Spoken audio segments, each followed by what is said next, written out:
Hello again, JJ Builders. So in today's video, I am getting a new build table. Now, anybody who does Lego knows they need a nice solid build table when you're pushing this and that, blah, blah, blah, just to get the bricks to click. Now, I've never had a good, solid build table. I've done the plastic folding tables. This table here it's okay. It's a little on the long side, a little big. It kind of in the middle. I'm never really happy with it.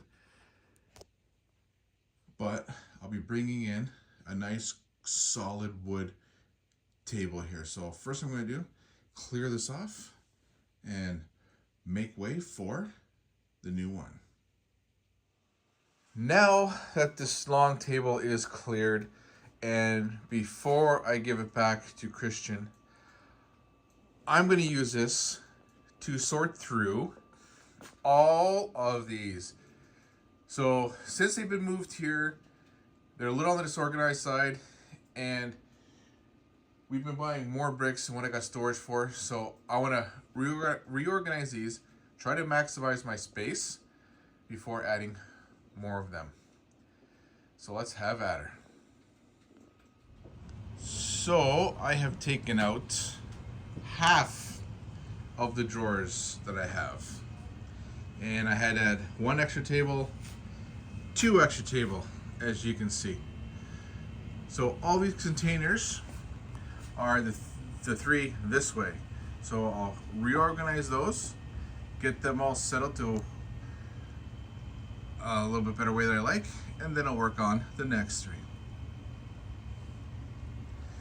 But as you can see, as we're going around here, I do have a lot of mix and match bins that kind of irritate me. So I'm going to try to see if I can condense, rearrange, maybe resort a bit more. These ones aren't so bad.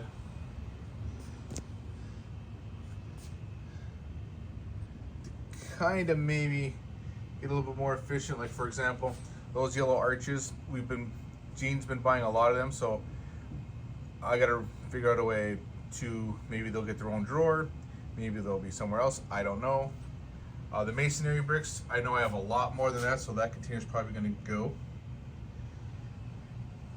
And I'll probably try to keep anything road related together, color wise, blue, white, black. And another thing, these pieces here, we've been buying a lot of them as well, so they're gonna go into their own container somewhere. So stuff like that I'm gonna do. So I'm just gonna keep carrying on. So now I have gotten everything, except for garbage, back in the shelves. It took a while, and anybody who's ever organized Lego knows it's almost a never-ending process. So I have done the three this way, those three I'll get to later. But as far as these are concerned, well, again, the top, it's another day. So I tried to reorganize as best I could. I did like a road section here. I got all my mills plating stuff for the first four here. I tried to keep as much as one color as possible. So it's not looking too bad. I didn't really get to any of the boxes here. That's going to be a whole nother day because I do need more drawers, more containers. I still got all this, so, and I got to find places in the city for that. So it is a never-ending battle, but hey, it's a great battle. So that's it for today. Like, subscribe, drop a comment, and I'll see you soon.